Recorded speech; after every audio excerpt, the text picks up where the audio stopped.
Bienvenue dans cette série de vidéos FAQ dédiée au prix de la Fondation Farm 2026. Au programme de cette seconde vidéo, nous allons répondre à toutes les questions que vous vous posez sur la manière dont le jury évalue votre candidature.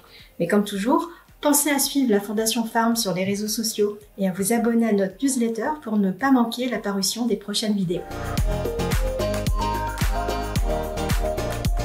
Le jury est composé des membres du conseil scientifique et d'un membre du conseil d'administration de la Fondation Farm. Ce qui fait la force de ce jury, c'est sa grande diversité.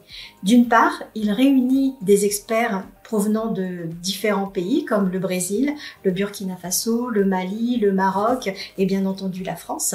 D'autre part, ces membres apportent des expertises variées dans des domaines comme l'économie, la sociologie, l'anthropologie, la géographie, la génétique, la nutrition ou encore les relations internationales. Ils travaillent tous au plus près des acteurs du monde agricole et sont donc tous orientés vers l'action. Cette pluridisciplinarité, couplée à une ouverture internationale, permet d'intégrer des perspectives variées et ainsi d'évaluer vos candidatures de manière approfondie et pertinente, tout en prenant en compte les multiples dimensions des enjeux agricoles et alimentaires actuels des pays du Sud. Le jury examine les candidatures sous 3 angles. Premièrement, l'alignement de vos travaux avec les thématiques d'action prioritaires de la Fondation Farm.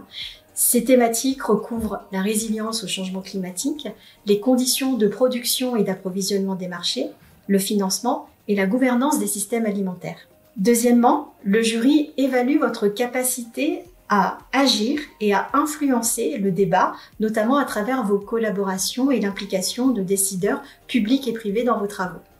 Enfin, le jury sera particulièrement attentif à la qualité de votre recherche et votre rigueur scientifique, notamment la pertinence de la méthodologie, la cohérence entre vos résultats et vos conclusions, la validation par vos pairs, etc.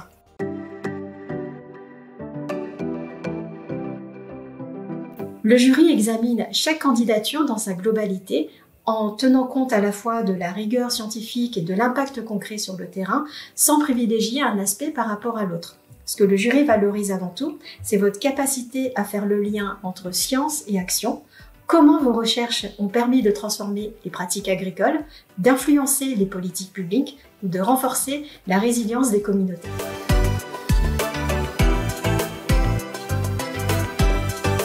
Le jury cherche à mettre en lumière des chercheurs qui soient avant tout des acteurs du changement.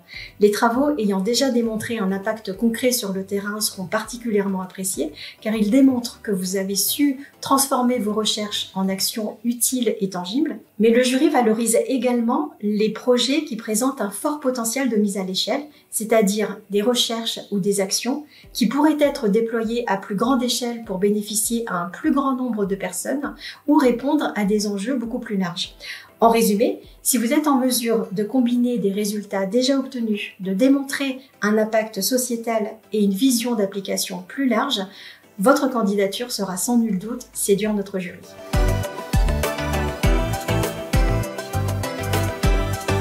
Les collaborations internationales ou interdisciplinaires peuvent être un atout, mais ce n'est pas ce qui est prioritairement recherché. Le plus important, c'est de démontrer comment votre recherche transcende les frontières de la science pour que vos travaux aient une application concrète et influencent directement les pratiques et les décisions.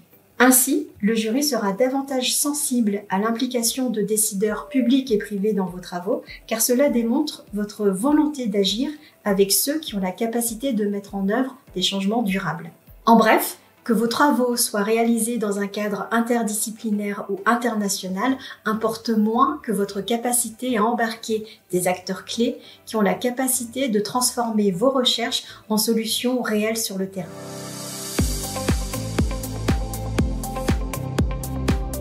Chaque candidat est évalué par au moins 3 membres différents du jury, en veillant, lors de l'affectation des candidats, à ce qu'il n'y ait aucun lien personnel ou professionnel qui subsiste entre l'évaluateur et le candidat.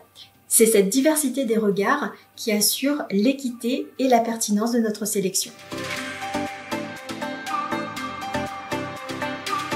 Non, le process d'évaluation repose uniquement sur le dossier de candidature et les pièces justificatives soumis en ligne. C'est pourquoi il est très important de préparer un dossier complet, clair et structuré qui met en avant votre parcours, vos contributions personnelles et l'impact de vos travaux. Nous avons préparé une vidéo dédiée qui sera mise en ligne prochainement, dans laquelle nous vous partagerons des conseils pratiques pour renforcer votre candidature, mettre en exergue les points forts de votre dossier et présenter vos travaux de manière à répondre aux attentes du jury. Pensez à suivre la Fondation Farm sur les réseaux sociaux pour ne pas manquer sa parution.